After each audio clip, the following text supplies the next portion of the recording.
In this particular scenario, there were 26 positions eliminated, and some of those positions are high salary, longer service positions.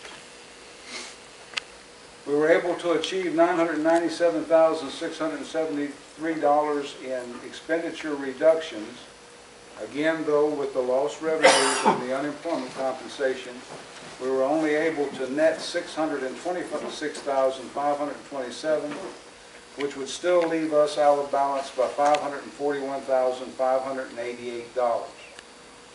Again, any of these red numbers would have to be resolved either by an increase in the property tax rate or planned use of fund balance, or both. Again, this number too will improve the second year by about $300,000, which would get us pretty close, but only in the second year, not in the first year. So these are the three scenarios that we attempted.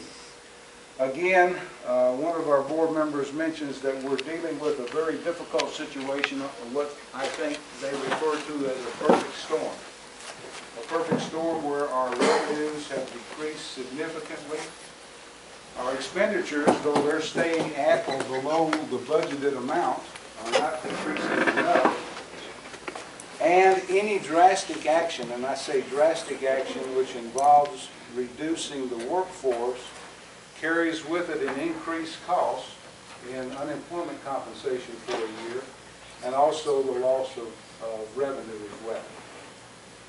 I will tell you that in the first and third scenarios, which are by far the most aggressive ones, general government, courts, personnel, and arts and recreation all have the worst case scenarios. So we've actually made the most drastic proposed reductions in those departments. So in both of these, you have the same cost reductions, which includes elimination of positions for arts and recreation, parks, custodial services, general government, courts, and personnel. Now, quite frankly, our result, unfortunately, is that we cannot make enough realistic reductions, either by reducing line items in the operating budget or by eliminating positions to balance. It's just impossible this first year. Some of these more aggressive scenarios, 1 and 3, perhaps by the second year we will be getting close. But we simply cannot do it the first year because of that. One of the things that we learned is that generally when you have a reduction in force, you generally look at the last people in, first people out, basically your younger employees or your younger service employees. Many of those generally have wages that are below $30,000, and what we found is that with unemployment compensation, unless you're over the threshold of $28,000 to $29,000 in salary, the cost of unemployment is about 54%. Is that correct, John? 54%. Whereas if you're over the threshold, people that make above $30,000, the actual cost of unemployment is around 40%. So I mentioned that to you because that explains some of the variations you see here and why there's a pretty broad difference between 1 and 3. And it all goes back to the way you calculate those costs. So what I would like for the board to consider, even though I would definitely, from a management standpoint, prefer that we arrive at a balanced budget. By balanced, I mean revenues equal to expenditures. The first year, as your manager, I don't think you can realistically do it. If you think about it for a minute, this situation did not develop overnight. It has been developing for many years. And I'm afraid that a solution, and particularly a long-term solution to this dilemma, if you will, is going to take several years to get there. I do hope that the board will consider at least making a start, making a beginning, and then committing itself to a process that may take 2 years, 3 years, hopefully not much longer than that, so that we eventually arrive at the goal of a balanced budget, revenues equal to expenditures.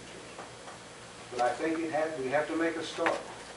And unfortunately, I hate to be the messenger of bad news. I think that start is going to involve some reduction in force.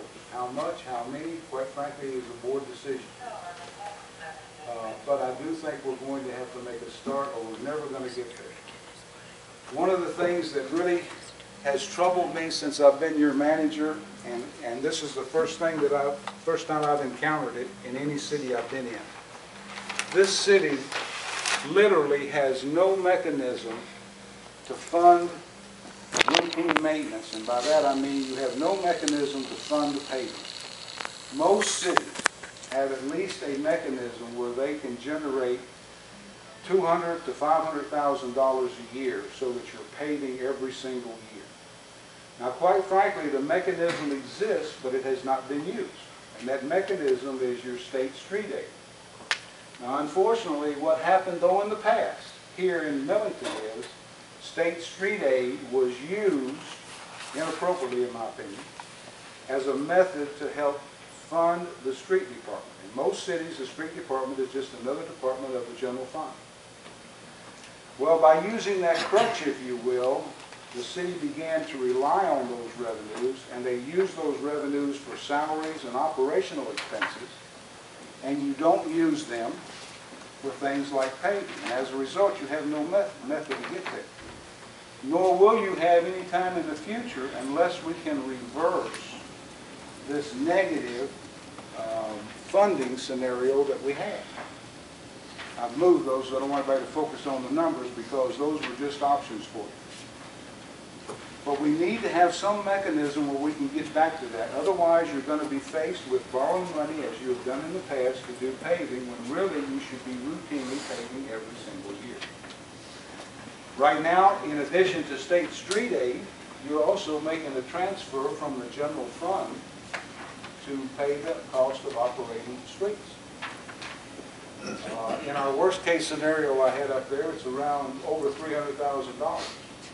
In the FY14 proposed, it was about $475,000 that's being transferred from the general fund. Well, if you think a minute, if you weren't making that $475,000 transfer from the general fund, look how much more healthy your general fund would be.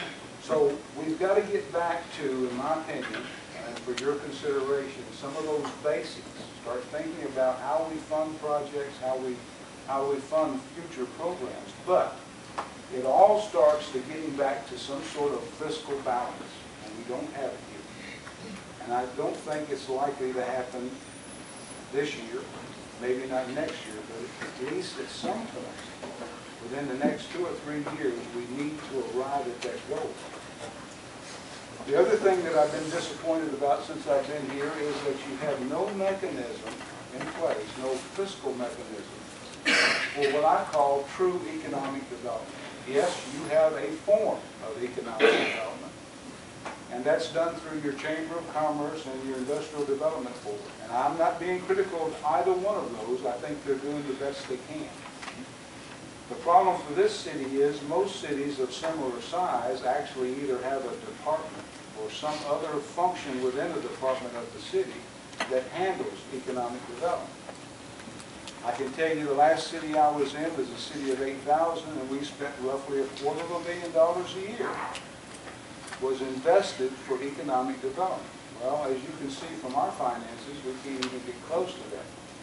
What's the downside? The downside is we don't have a strategy in place.